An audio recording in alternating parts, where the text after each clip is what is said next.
اکبر. یہ حکم دینے والے کون ہیں؟ محمد صلی اللہ علیہ وسلم, جو بچوں سے بہت زیادہ محبت کرتے ہیں. اللہ اکبر. لیکن نماز کا معاملہ آ گیا تو کہہ دیا گیا کہ بچہ 10 سال کا ہو گیا تو اس کو مارو. اور ہماری نوجوان نسل 15 سال کی ہو جاتی ہے, 20 سال کی ہو جاتی ہے, نہ اماں بیٹی کو نماز کا حکم دیتے ہیں نہ نماز کے لیے مارتے ہیں. نوجوان لڑکے, میری ماں اور بہنوں خاص طور پر کہوں گی, نہ جانے کتنی نمازیں وہ لوگ چھوڑ دیتے ہیں. لیکن آج کی ہماری ماں کو اتنی ہدایت نہیں ہوتی کہ تو نماز پر, ورنہ میں تیری بات نہیں مانوں گی. غور کر لیجیے. نماز, جو لوگ نماز چھوڑتے ہیں نا, ان کے حق میں نبی صلی اللہ علیہ وسلم نے بد دعا کی. میری ماں اور بہن, وہ نبی جو کسی کے حق میں بد دعا نہیں کرتے.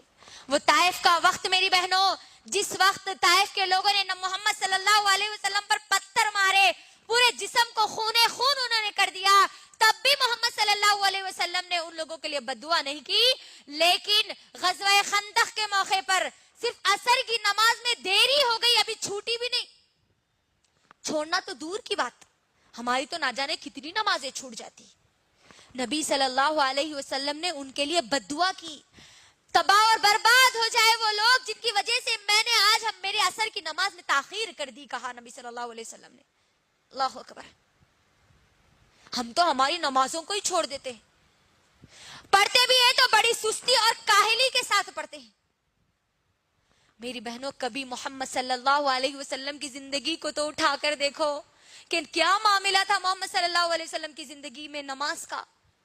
کیا سوچ کر ہم نماز کو چھوڑتے ہیں؟ کسی ایک صحابی کی زندگی میں ہم کو بے نمازی کا کردار نظر آتا ہے؟ ایک بھی ہم کو صحابی نہیں ملتے کہ انہوں نے اپنی فجر کی نماز چھوڑی ہو. ایک بھی صحابیہ نہیں ملتی کہ انہوں نے اپنے گھر کے کام کی وجہ سے اپنی نماز کو چھوڑا ہو, اپنے گھر میں فنکشن کی وجہ سے نماز کو چھوڑا ہو, اپنی بیٹی کی شادی میں محمد صلی اللہ علیہ وسلم نے نماز کو نہیں چھوڑا. وہ مائیں سنے, عائشہ رضی اللہ تعالی عنہا نے کبھی مصیبت کے پہاڑ بھی آئے تو انہوں نے نماز کو نہیں چھوڑا, خوشیاں بھی آئے تو انہوں نے نماز کو نہیں چھوڑا. تو کیا سوچ کر ہم نمازوں کو ہماری چھوڑ دیتے ہیں؟ وہ محمد صلی اللہ علیہ وسلم کا آخری وقت, میری بہنوں, یہ بات کہہ کر انشاءاللہ میں اپنی بات کو مختصر کر دوں گی. محمد صلی اللہ علیہ وسلم جب ان کے وفات کا وقت قریب آ رہا تھا, میری بہنوں, محمد صلی اللہ علیہ وسلم کی آخری وصیت بھی یہی تھی, الصلاۃ الصلاۃ الصلاۃ الصلاۃ. لوگوں نماز ادا کرو, لوگوں نماز ادا کرو, لوگوں نماز ادا کرو, لوگوں نماز ادا کرو. کیا معاملہ تھا معلوم ہے میری بہنوں؟ محمد صلی اللہ علیہ وسلم کا ان کی وفات سے 3 یا 4 دن کے پہلے کا یہ واقعہ ہے. محمد صلی اللہ علیہ وسلم کو تیز بخار ہے, بہت زیادہ تیز بخار ہے. عشاء کی نماز کا وقت ہوتا ہے, محمد صلی اللہ علیہ وسلم اٹھتے ہیں, اٹھنے کی کوشش کرتے ہیں. عائشہ رضی اللہ تعالیٰ عنہ اس بات کو پوری بیان کرتی ہے. محمد صلی اللہ علیہ وسلم اٹھنے کی کوشش کرتے ہیں, جیسے ہی اٹھتے ہیں پھر بے ہوش ہو کر گر جاتے ہیں. جیسے ہی ہوش آتا ہے تو میری بہنوں کیا پوچھتے ہیں معلوم ہے؟ عائشہ رضی اللہ تعالیٰ عنہ کہتی ہے, محمد صلی اللہ علیہ وسلم کہہ رہے تھے, کیا لوگوں نے نماز پڑھ لی؟ کیا لوگوں نے نماز پڑھ لی؟ عائشہ رضی اللہ تعالیٰ عنہ کہتی ہے کہ اے پیارے نبی محمد صلی اللہ علیہ وسلم, لوگوں نے ابھی نماز نہیں پڑھی.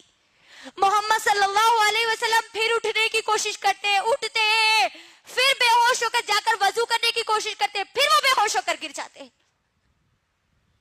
جیسے ہی ہوش آتا ہے پھر یہی پوچھتے ہیں, اللہ اکبر, کیا لوگوں نے نماز پڑھ لی؟